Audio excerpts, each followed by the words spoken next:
Good evening, everybody. Thank you for joining us at today's edition of Bytes and Banter with Fumbi Chima.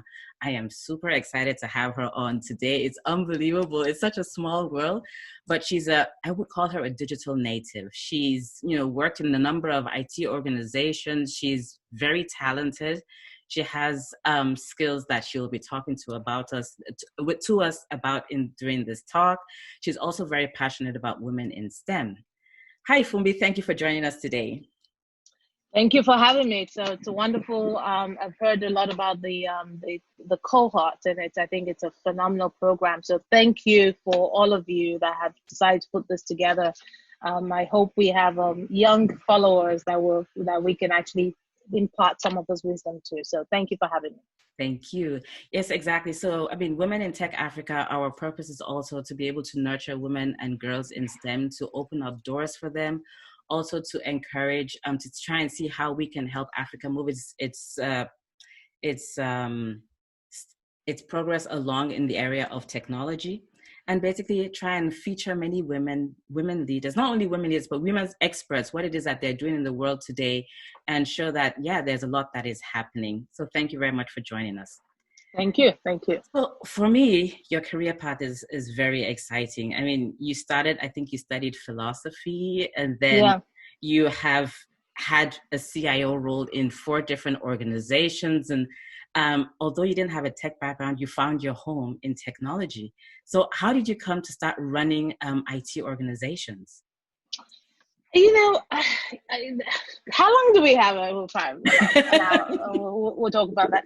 I think it's an excellent question, because everyone I speak to, whether I'm, talking at the boardroom or talking to women or talking just generally, in interviews or wherever, and people go, it's fascinating because, you don't have an IT background. First of all, I think let's kind of demyth the element of, for you to be a CIO, you have to come from a tech background. That is not the case. I have a lot of colleagues and contemporaries that are global CIOs that do not come from a tech world. In fact, some of them come from finance, as I do, and some of them, come from marketing. I think the key element of the journey of a CIO is really looking at it to say you're a CEO that happens to run a tech organization. So when you really look at it and say, how many CEOs do you expect them to have finance background? Not many, right? Do you expect them to have operations background? Maybe, right? Do you expect them to have IT background? Some do. So I think for me, that's kind of always, demyths that element of, do you have to always have a tech background to do it? Even though technology is a domain and it's very focused and very specialized, and I think that's the piece of it that kind of creates a lot of nuances. But my journey, I would say to you, was accidental, but also intentional. And what does that mean? It kind of feels like you're contradicting yourself. After my post-qualification as an accountant, I found myself assigned, because I worked for one of the big 6 at the time, I found myself always kind of leaning towards distressed companies to kind of help them unravel the financial complexity and the financial transactions that would enable them to be better. And that is where the marriage between finance and technology comes in place, because what you end up doing is working with a lot of, data DBAs, as we used to call them, right? That extract the information for you, and then you put it in your Excel spreadsheet, and you're going, oh, how does this all map? And then you go and speak to the process person and say, oh, your accounts receivable, talk me through the process. At what point do you enter, do you do the GL entry? And then you go back to the database and go, okay, how does that map into XYZ? And then you find out, oh, okay, where did the project go wrong? And at that point is where you then, we do the sophistication of then trying to find out what is the interpretation from a tax perspective or financial piece that we need to write off or keep. So that's where the marriage came in. So I think at the very early stages, I understood process, I understood finance, and then technology just came in because I needed it, right, to help me solve my transaction. The more I did that, the more I actually thought, oh my God, this is cool, right? Because I was also of the impression of you had to go to school to study engineering, and you had to go to school to study computer science, And many people that know me when I was growing up was like, oh my gosh, she passed through university, hallelujah, because, you know, it's probably one of the most rebel that you can think of for another day in time.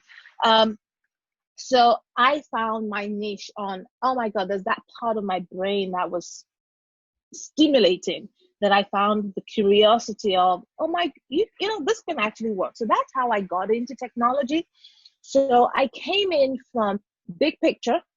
I was fortunate enough to have people that believed in my potential and understood that I could do it, because I'm not sure I thought I could. It wasn't an orchestrated move, that then put me into projects that thought, oh, she could do this based on her financial piece and help us lead that. So I started from a management perspective, but then also I used a lot of my own initiative where I thought I needed to learn, right? I can't be a leader of people if I don't know what the heck they're doing.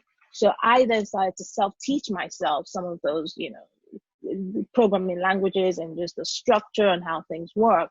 And the more I did that, the more I had a better appreciation and understanding of the teams, and the more I was able to then progress through. So I think it was a combination of, I had a skill that I happened to have used in projects that went belly up. I had the natural curiosity.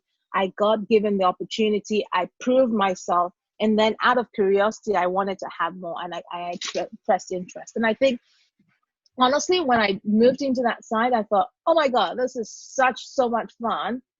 Hell no to accounting. And I enjoyed moving from one project to the other. And so I stayed through that. And I think that's really how, I guess, the birth of my technology journey came about. But it comes with a lot of challenges. I mean, because you have to often, first of all, prove to yourself and believe in yourself that you can do it. And sometimes you're just, you know, for those people that know me knows I'm a straight shooter, but you have to almost time to call the BS out of things and really have the confidence that you do know this stuff. And when you don't know, you just say you don't know it.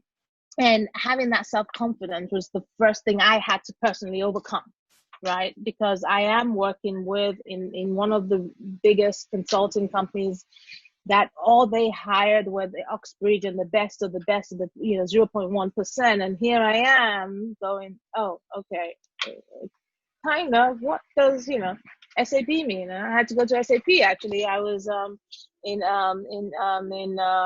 where are we now? I call it the land of asparagus, but in Waldorf, you mean? Well, Waldorf, yes, to do my land of the asparagus. yeah, to do my FICO certification, and I, spend 6 weeks in Ottawa to do another 6 week certification in another model. So I had to kind of reinvent myself as well. And I think part of that is what we have to do. Most times, women, we do the education, but what we don't do is put ourselves out, because the fear of the no, the fear of, what if I got it wrong? That's okay, right? I have colleagues that I know, I've had situations on where I've said, I don't know it, and I don't know 80%. Look at a job spec and go, oh, I know, oh, I don't know this, and you look at the 80% piece, and then they go, and I say, not for me. And my colleague next door, who's a chap, will go, oh, I only know 40%, but that's okay. I can learn. And guess what they give the job to? So I think having that courage is really, I think, for me, in a long-winded way to answer your question, is what's gotten me to how I've gotten, where I've gotten. Okay. Yeah, I mean, to an extent, I can relate with what you said, because I don't have a technical background and I never expected to be in a technical role. I just used to think, I guess the myth, as you said, math, it's a case of today also. So they asked me if you did well in math. I'd be like, actually, no, but I still am in a technical role today. Exactly. But that drive to want to know more, to want to prove to yourself that you are capable of learning and you can actually, get to the next level is one thing. But I think it's another thing also to have that self-confidence to want to move up higher.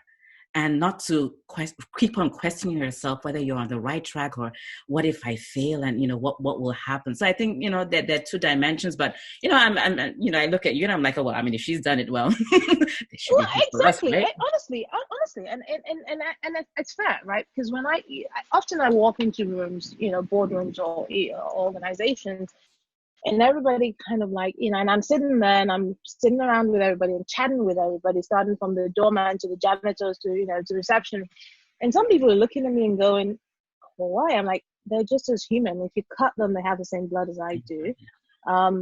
We all have humble beginnings, or we all have stories, right? Whether it's humble or not, we all have stories in our lives. And it's important to be able to relate. And so a job title is just a job title, right? It's the most important piece of it is your human interaction and your connection. And I think sometimes, people say this whole ego of power gets to people's head. And I feel like I have to continually ground myself, right? That it is just a title. And some people like it and some don't. Some organizations don't like you being who I am. Some organizations, even to today, don't like me being my authentic self. But you know what? I say to them, good luck, because I'm not going to change. And I say that to everybody, because you say, oh, well, she's done it. Absolutely. We can all do it. We absolutely can all do it. What we need is the support of each other, right? And the access for each other, and the opportunity to go, yeah, you know what? Allah's done it. She needs help, and she has to be, vulnerable enough to say, I need help. Can I call Fumbi? Can Fumbi help? And Fumbi can't help. The Shruti have the conversation, right? Who within our network? And that's the piece of it that we often miss. It is not, the people that do it, they're not any different than we are, right? To be honest with you. And sometimes those people actually don't even have confidence. You will be amazed that a lot of people that sit in boardrooms that say, I'm nervous. When I go and give big speeches, do people think, oh my God, she's got it, it's all natural? Of course not. The conversation I'm having today with you, do I take it for granted? No. Do I have to prepare? Yes.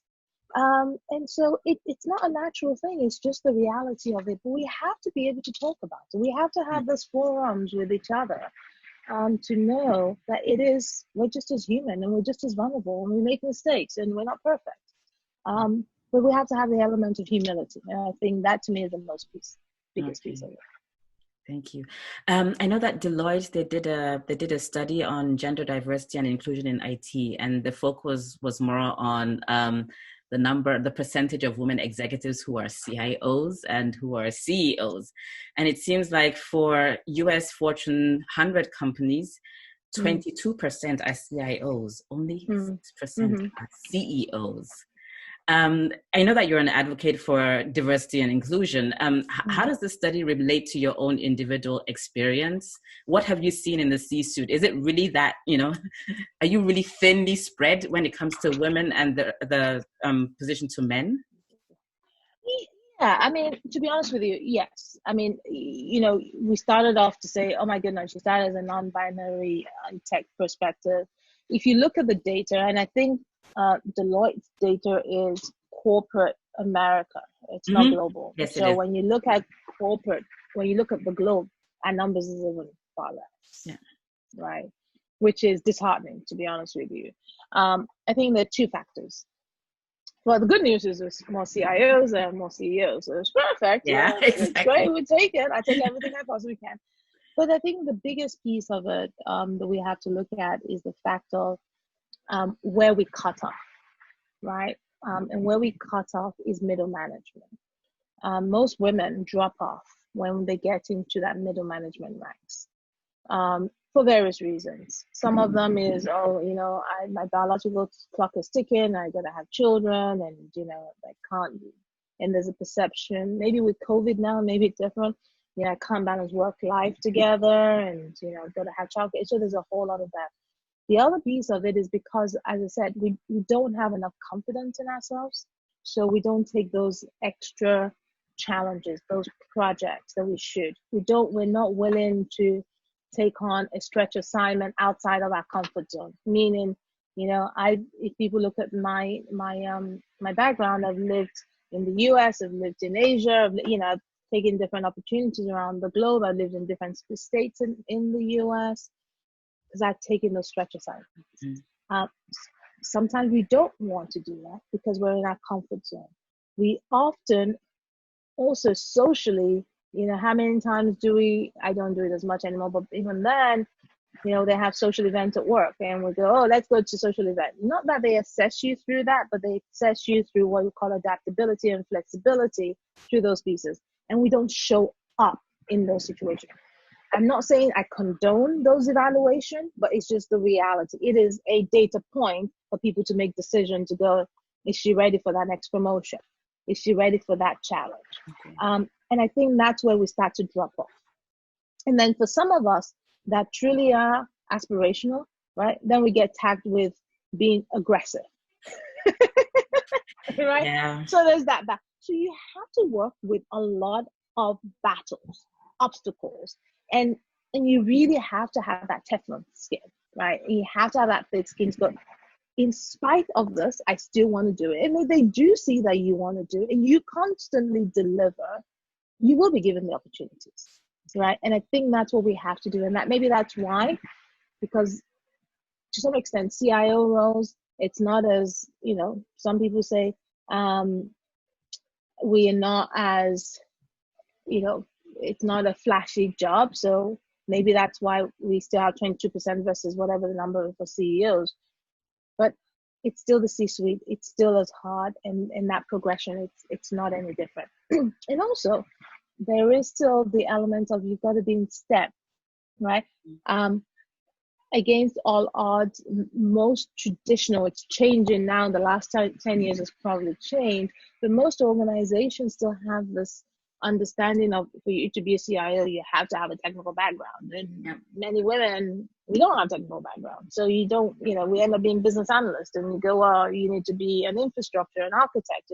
And I still have that challenge today. How many enterprise architects women do we have? How many CISOs do we have? Not very many, right? And so we've got to change that mindset. And I think that's where the disparity is. So hopefully that answers your Yeah, I just see Sylvia also wrote, she was like, I doubt I can mention a female CIO in East Africa. Yeah. I remember CIO East Africa reaching out to me in 2015-16, or they're about to ask if she could help them get a woman for their magazine cover page, and it was impossible. She's not sure whether things have changed today, but yeah, I mean, the story that you're telling, it looks like, even then and now that we're still fighting for women in STEM, we're still seeing hurdles to actually get to that point. It is. And I would say that it gets even harder and harder. You are a target. I'm still a target, right? In spite of that. And I think it's unfair because I would say that what I can get away with and what my peers can get away with, the discrimination is still there. Unfortunately, we have to face it. But doesn't put me off to be able to want to continue to encourage women to pull through. I had somebody today that they said they were looking for head of analytics, and I go, oh, okay, do I know women? And honestly, I probably could have named 10 men, but I said to that individual, the executive recruiter, I'm like, I know 10 people, but I'm only going to give you 2 names. And those 2 people are going to be diverse and women. It was like, what about the other 10? I'm like, don't worry about the other 10 because the other 10 are going to find jobs. I need you to look after those because you have to be an advocate. Yes. Right? People come to me and go, they only come to me, well, they come to me for many reasons, but usually they come to me when they need specific skills because they know that it is my passion. I make no excuses about it. I am who I am, but I don't know one will. I have 2 lovely young women, and luckily one of them is follow the STEM route, and who knows what the other one is. It doesn't really matter, but I have to be a role model, right? And I want a legacy to be, in spite of women there are more women in the population. There are more women than men, right? And women have more buying power. than men. But yet we're not in those key decision roles. Why? Yeah. Right? So we've got to change that narrative. So I guess that's then maybe coming from the other end. I know that you're also a mentor and you have vested interest in actually nurturing women in STEM. When we look at the generation that is coming right now, the younger people, how would you encourage them that STEM is a place to actually be? Because many times, I think, as you said, the myth of technology, I think it sort of throws people off also. How would you go about trying to, that it's not only right now, because it's not very inclusive, to be very honest. You still have cases whereby you have less women than men maybe studying studying a technology topic or engineering and stuff like that. But how would you make it more inclusive so that they feel that they're also represented there, or they can they can take it on, apart from maybe their cultural background? Sometimes you could have a parent who's very strong and who you lean on and who helps you, but sometimes you don't actually have that because you're a woman. You're supposed to be a later on get married and have children and stuff like that, and it doesn't. I wish I did. Maybe I'd have married a billionaire by now, and I wouldn't have to have this conversation. I'd be in the countryside, and if my kids said, like, Mom, you would have, you probably would have been dead by now because you'd have been bored out of your brain, perhaps. But however, I always say to people, STEM is important, but it's not about STEM. I think I say you have to include arts. So I think it's science, technology, engineering, arts, and math. So I call it STEAM. Okay. And I include the arts piece of it, because on one hand we focus on the science part, but the creativity part is phenomenal, right? The art of innovation starts with creativity, music, right? Art, visionary. That's what the world is all about. So it's not either or, it's an and it's about integration. I would answer that question and phrase it slightly different to say, how do we just encourage girls to not give up, and not for us to stereotype them in that this is your box, right? When I started, 20, 30, 20, over 27, 28 years ago in the technology field, yes, it was, very binary. It was, you had to go a certain way. Look up till today, I probably would say I can't even do a website, but my daughter can, because they've made it very visually and graphically easy. So it's no longer about those elements about STEAM. Yeah, there are still elements that you still need STEM on, whether you want to be a doctor or whatever, those elements that you do. But even that, right, in the United States, they encourage you to go and do something outside of your world. That is not, so that you then focus, so that you have a broader context. So it's about encouraging those young ladies not to give up and not stereotyping. And there are areas where it's difficult to penetrate, let's give them the opportunity, right? And I think that's the piece of it. It's about how do they not give up, and how do they get to that middle piece that we still are very stereotypical.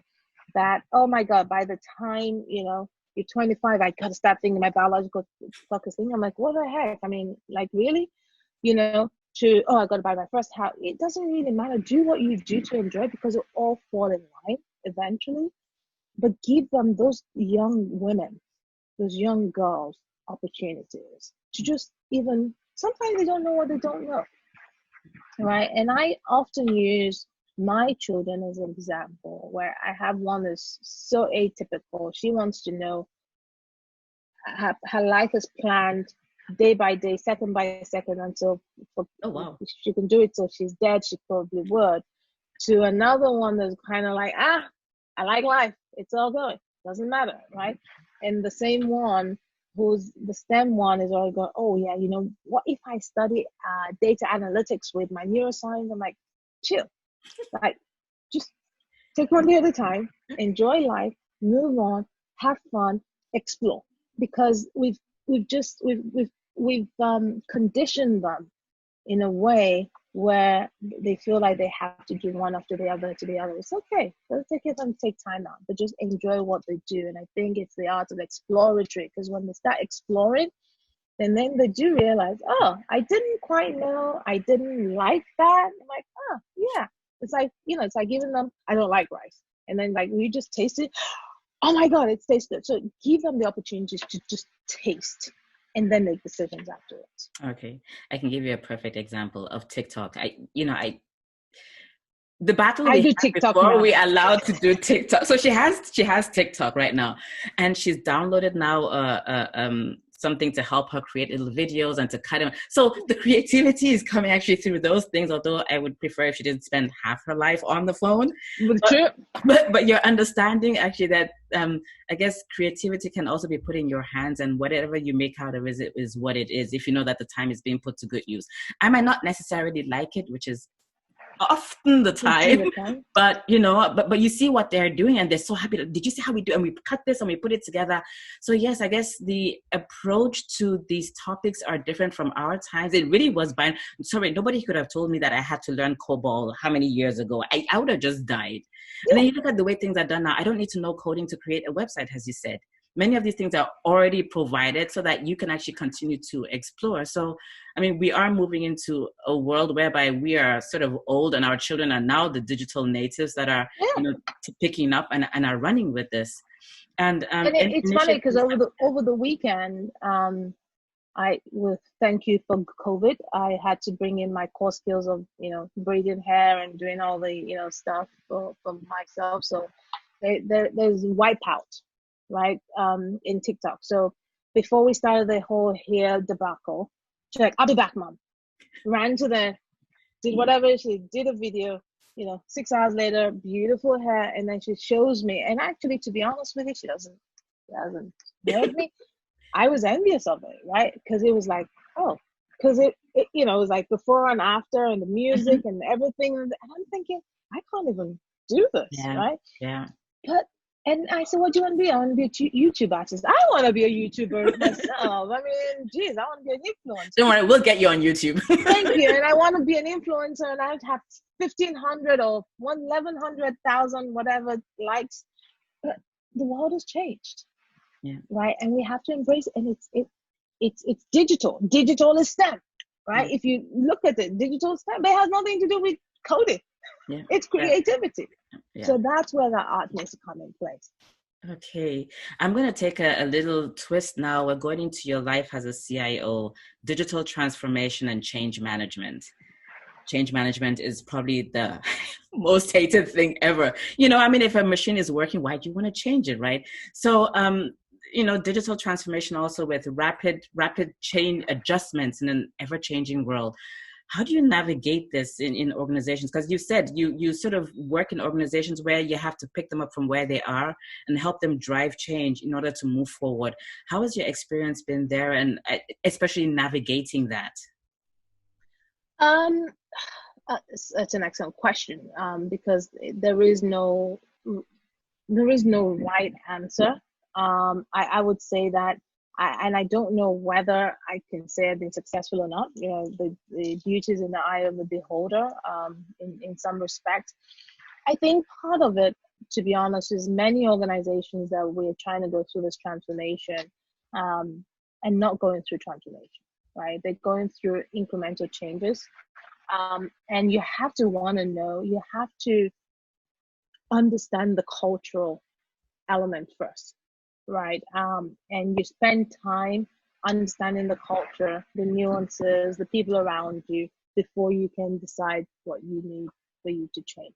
It's easy for people to go, yeah, I need you to come and do transformation. I need you to make a change. In certain countries, it's easy to do. In certain countries, it's almost impossible to do. So I think that's where you have to have the balance. And I think that's where relationship is key. You spend a lot of time understanding and building relationship with people, not necessarily just stakeholders, but people across, because they're going to be the one, right? Those relationships you have, they're going to be your advocate in driving that change, not yourself, especially when you're coming in. You haven't grown up in the culture, you get parachuted in to make a change. Many times, many of us fail because they give you unrealistic goals, right? And actually sometimes the company then realizes you're making the change and you're being successful, they go, oh, put a pause to it. You're like, okay, the train has left the station, it's coming at 600 miles per hour, it's gonna crash. So everyone's got to move because it's going to be a disaster, because it's a change of mind. And very few, very, very few organizations have mastered that, and it starts from the top all the way cascading down. But for me as a change agent, I do spend a lot of time navigating, building relationships, because the change is not about what I'm actually doing. It's about what people around me I've influenced them to do. So they're the ones who do the change, not me. Okay. Yeah, because I just believe that change management is always, I guess it's always a point whereby you fear a bit that you might lose the colleagues in your change, although they are affected by the change. Yeah. And you don't know how it works, or whether it's positive or it's, accepted negatively. And so it's always very interesting when they bring in somebody to do the digital transformation, how that person actually experiencing it. And you said something about fail and fail fast.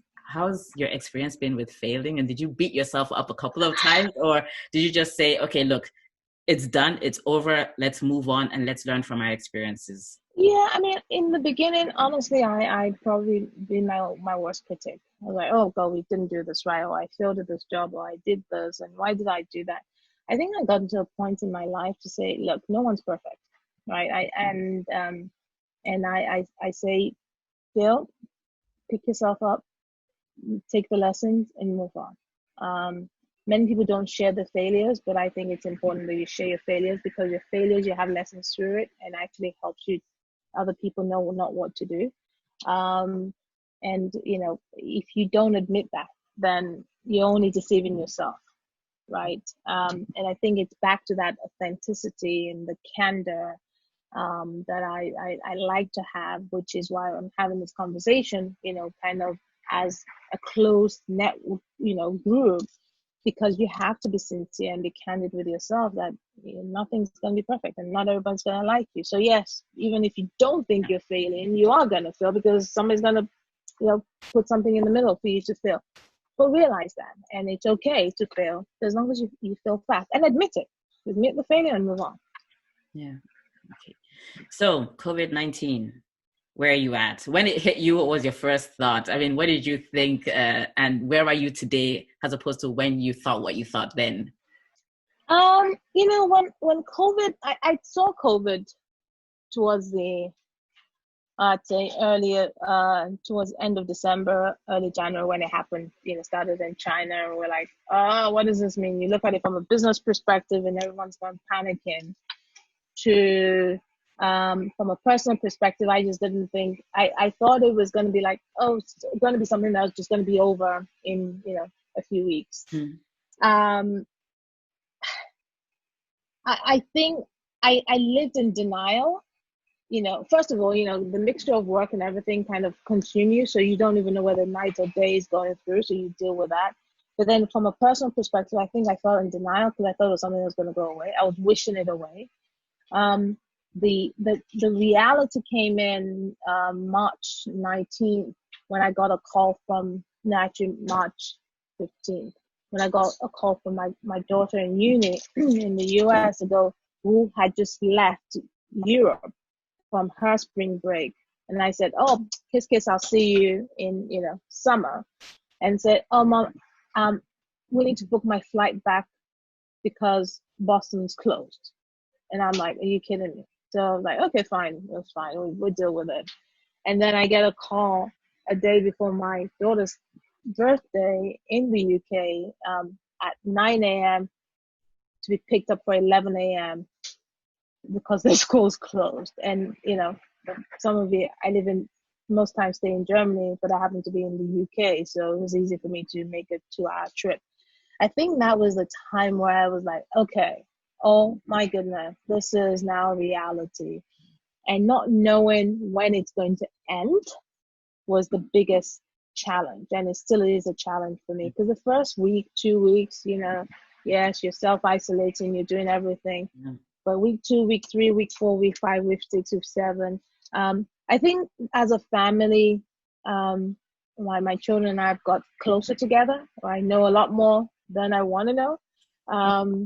but we have dinners. I mean, it's made me a mother. It's made me a friend. It's made me more health conscious. I mean, there's a whole lot of the pieces of it that I thought I didn't like that I'm now bringing. So it brought a different perspective back to me.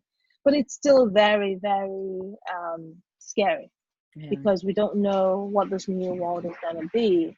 And then it doesn't help when I have, part of my extended family member that actually did have COVID, and was touch and go for a moment. So I think it brought it back to reality for me to go, and we can't, underestimate what this impact is. So I think there's been highs and lows. I'd say more highs than low, but it's given me time to reflect and really ask what are the important things of life and what's important to me that I never thought I would. I've been too busy to do all this, and now I actually do have time to think, and that to me is priceless. And the amount of time that I feel like I've had to spend with my kids, it feels like I've now made up all those years to spend with them. It's been phenomenal. And Netflix, I've watched everything on Netflix. Not advertising about Netflix, but I've watched everything on Netflix, right? Because so you just become more creative. But it's absolutely very different. Okay, see, I can't stop talking to you, but I know that we have people on the call who also want to ask questions. So I'm going to open it up for you so if you have a question, please unmute yourself and go ahead.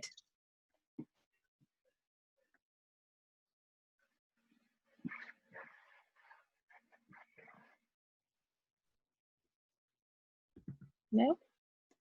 I think they just enjoy us talking. I did have a question. Okay. Well, perfect. Thank you so much for both of you for taking the time to speak with us today. My question is about continued learning and how you approach that, as Ola said, a change management. So yeah, I guess, how do you approach continued learning in your role? Yeah, I mean, it's a tricky one, right? Because I think we're always learning. I mean, I learn every day. I learn through either reading books. I learn. I belong in a lot of forums. I ask a lot of questions. I think I'm privileged enough to have accesses of information that I can inquire and have people kind of synthesize it, and then I then kind of digest it.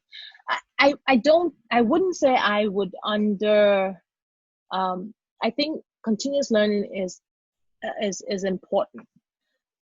What I think we need to be mindful of, and I think sometimes we overdo this, is like, the next big things come in and I'm just going to go and do another certification around it, or I'm going to go inquiring and just learn and being knowledgeable is great.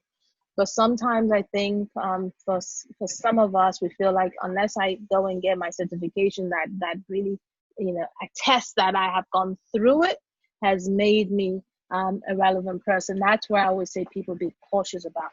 But you have to continue to learn, because life is changing, the world is changing, the element of how we do things is changing. So I think just staying abreast of it, and there are different avenues. I also like conferences, and I like seminars, webinars, just to kind of give me that cliff note of what I need to do. And if I need to go, if it warrants enough interest, then I dig down into it. But I don't specifically say, here's the area I want to go into today. I just, I'm broad in my knowledge span.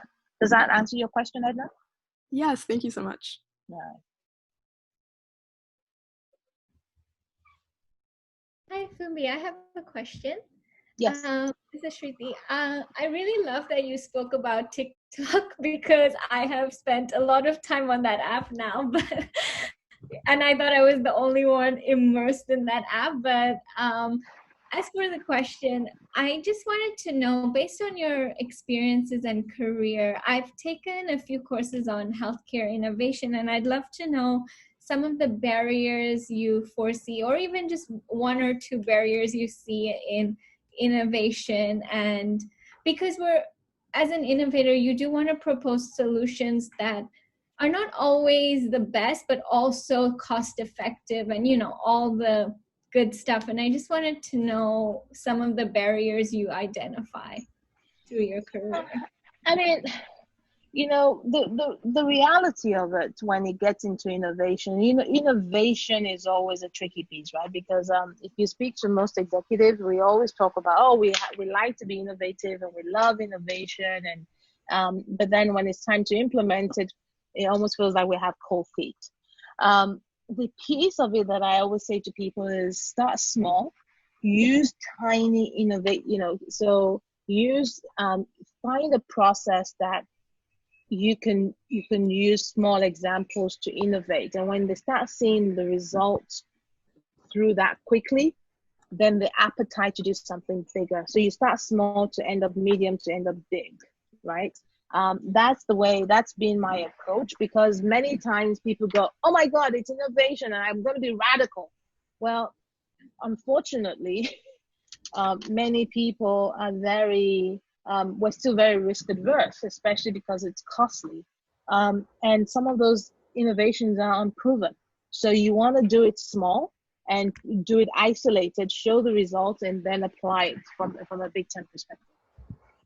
Right. Okay. So the way I understand it is, for scalability, start with your pilot projects or things in silo with precedence in order to eventually scale. Yes. Okay. Yes. Start with an incremental change. Right. When we think sometimes when we think innovation, we always think of the transformational. I mean, I remember when AI first came in, oh my God, this was 2010 or so, and the whole element around artificial intelligence and the way, or even visual reality, and people were like, oh my God, 4D, and people think it's never going to happen, and including myself. The way we went through it, we started with very simple, data logic, right? How do I put this little piece? How do I write it so that it can predict X? Okay, I've seen that. Okay, then I build upon it exponentially, and then before we knew it, it's now everywhere, right? And because people don't want to take it's nice when somebody has done it and they've seen it and like, oh, okay, maybe I can do that. But don't let me be the first person. So it's always kind of the incremental changes first that in many cases has come in. And unfortunately, many leaders would, even though say we encourage innovation, when in terms of priority, it's often not the first priority. So you have to be able to convince me that your innovation, I have to take something else to help you move that innovation. So if you can't show me quick value, I won't take it, even though I believe it's the right thing, but I'm also going to, priorities. So start small and then scale up. Okay. And then I always tell people, don't do too many pilots, because then you don't want to be known as the pilot queen. Mm-hmm. Right? Do a pilot that is realistic. You can see the results very quickly, and then start to prove it. Okay. Thank you so much. You're welcome. Any more questions? Just unmute yourself and talk. Hi, Fumbi. This is Yenny. Hi. How are you? I'm good. Oh my God, Yenny. Oh my goodness, how are you? By the way, Taiwo and Fainteller honors me as well. Oh my goodness. All right. Okay. We have to see your face somewhere. So, question for you. A lot of times as you move up the ladder, there are you need mentors and influencers who are not always the same people to kind of help you navigate the people that speak for you also when you're not in the room. So how do you navigate that? Because obviously you must have had some of those in the room who somewhere or somehow was speaking for you even when you weren't there to kind of help you get to where you are. Yeah, I mean, I think it's an excellent question. I know I've had mentors. I could not tell you who my sponsors are, and nor should you know who your sponsors are. Because once you know who your sponsors are, I mean, we tend to then go to lean to that person to say, okay, well, let me give you the direction that I really want to go through. What I have been very clear about, and I've done through my journey, is I have been very deliberate in determining who my mentors are, right? And letting them know what I want out of that relationship. And then once they've done those things for me, I have also been very good to saying thank you, but I don't need you anymore, right? Because sometimes in the beginning, I held on to mentors for the sake of holding on to them. And I actually found out that they actually also resented it, because it was almost like I'm dragging somebody along. They don't need it, but they can't add somebody else on. You're not getting off the bus to move on to the next one. And so that's really helped. But I've also been very intentional about who my mentors are. It's a bilateral relationship. What can I give back to them? So whether it's, as far as maybe not doing laundry, but kind of helping them personally, or doing other things that they are not able to do, or even navigating, or even providing them inside information that I know they needed to help me through that. And then they help me navigate through the walls. Those mentors are usually the ones that will help you find your sponsors, but you will not, most times. I mean, I honestly can't tell you that I know, or I can tell you that, XYZ is are my sponsors. I know some of them. I can guess, but I can't affirm. Thanks. That's interesting. That's an interesting perspective in terms of not knowing who your mentors are. No, I know my mentors. I don't know who my sponsors I mean, sorry, not are. mentors. I meant to say sponsor. Yeah. I can guess, but most of them won't, because I have people that I sponsor, and I wouldn't, because the point of sponsorship is so that they are in those rooms for you, and they will give you they would be the voice, and people that know that they're your sponsors, they need to be able to give you a candid feedback so that you can work back through the mentors to say, Yemi needs to do XYZ. Because the moment that it almost feels like it's conflicts of interest, right? Once I get that mentor, and that mentor knows who my sponsor is, I can go directly and go, oh, you know what? I need to be the next CEO of XYZ. Could you help me go through? And they go, no, you're meant to know. I mean, again, right. that's the way. Because I live in that world now, and I know people that I sponsor, and there's no way they're gonna know who they what I say about them in the room. I will go back to their mentors and go, you may want to. I sat in a meeting, and also part of the element about sponsors, you need those individuals to be themselves, to show the true self. And if I know that my sponsor is in there, and I'm not going to become who I'm not. Become phony. And I'm going to overcompensate, and they don't want to see that, but they want to see, if I've had a bad day, I want them to tell me I've had a bad day, so I don't walk into a meeting, another meeting, screwing up. And on the other hand, if I've had a good day, I think I've had a good day, and the thing is to just screw that up. I need somebody to come back to me and be able to tell me. And I think that barrier sometimes often works. It's worked for me, and it worked for people that I've promoted and sponsored. Thanks. Do we have any more questions? Because we will be rounding up right now. So we'll take one more question.